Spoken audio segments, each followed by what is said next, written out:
Microsoft PowerPoint 365, les transitions, options et paramètres, nous allons voir que pour une présentation, vous pouvez appliquer une transition à chaque diapositive, mais idéalement, si on veut être un peu plus concis et en fait mettre l'importance sur le contenu plutôt que le contenant, une transition pour l'ensemble d'une présentation, c'est l'idéal, à moins d'avoir un concept bien précis.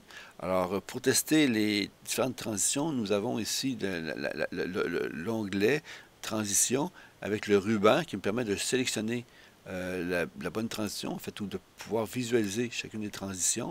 Alors, il faut comprendre que chaque transition disponible ici est dans deux sections différentes, soit la section discrète ou captivante. Et à ce moment-là, ça, il y a des effets, oui, mais un peu plus simples. Ici, il y a beaucoup plus de mouvement. Maintenant, selon ce que vous allez choisir, il y aura aussi une possibilité de choisir, si exemple, pour pousser comme ici, de choisir si c'est à partir du bas, à partir de la gauche, à partir de la droite ou à partir du haut. Maintenant que je choisis à partir de la gauche, je vais pouvoir maintenant appliquer une durée, parce que oui, je peux tester la durée de 1 seconde pour le choix que j'ai fait de pousser. Alors, si 1 seconde suffit, je ne bouge pas l'option préétablie. Par contre, le délai ici va être déterminé en fait par le type de présentation et où ça va être présenté. Alors, si c'est une présentation directe à un client, le délai est correct ici. Par contre, si c'est pour une présentation sur borne interactive qu'on peut avoir ou en fait voir disponible un peu partout, comme je donne l'exemple de Canadian Tire qui utilise ce procédé-là, mais la durée pourrait être ajustée en conséquence du délai de temps entre les diapositives et aussi lié aux regardants qui peuvent passer dans les allées. Alors, tout ça est déterminé par ici. Donc, si je continue ici, le son peut être ajouté à chaque changement de diapositive, mais ici, soyons encore légers sur l'usage de cette fonction. Je donne un exemple, si je choisis acclamation, que je fais pousser en aperçu, je ne suis pas sûr que ça va être intéressant d'entendre ça à chaque changement de diapositive. Alors, à vous de voir. On peut aussi mettre d'autres sons liés à la fonction ici, autre son, 3 petits points qui signifie qu'il va y avoir une fenêtre de boîte de dialogue, une fenêtre qui va vous demander peut-être d'ouvrir une banque de sons. Et aussi, on omet de cocher en boucle jusqu'au son suivant, parce que là, à ce moment-là, le son choisi va être en répétition constante. Maintenant, manuellement ou après, en fait, c'est destiné directement à quand on exporte la présentation en vidéo.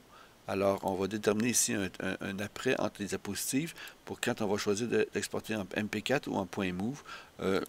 Pour des raisons, soit utiliser une partie de ça pour faire des promotions de votre projet sur Facebook, sur un site Indiegogo ou encore Ulule pour du sous-financement.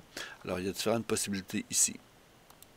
Maintenant, pour appliquer simultanément un élément en fait au niveau des options choisies. Alors si je détermine pousser sans le son, n'est-ce pas, et une durée autre, et que maintenant je veux appliquer ceci à l'ensemble de mes diapositives, bon, je vois souvent les gens faire une sélection multiple de ça ici pour appliquer partout, mais le plus simple c'est d'appliquer, en fait, de choisir une présentation, une diapositive de notre présentation, et de cliquer la transition, la durée, son ou non, et différentes options de présentation pour l'après si jamais vous pensez exporter en vidéo. Et ici, appliquer partout pour l'appliquer à l'ensemble de ma présentation. Alors si maintenant je clique sur le 1, je vois très bien que c'est poussé. Ici, que c'est toujours poussé. Par contre, si je suis comme ça ici, que je change et je fais balayer, et que j'applique maintenant partout avec un son, disons genre sifflement ou vent, que j'applique partout. Alors, chaque changement de diapositive va ressembler à ça. Alors, c'est un peu ça les transitions avec PowerPoint. Il y a différentes possibilités à explorer. Alors, c'est à votre tour d'essayer. Amusez-vous.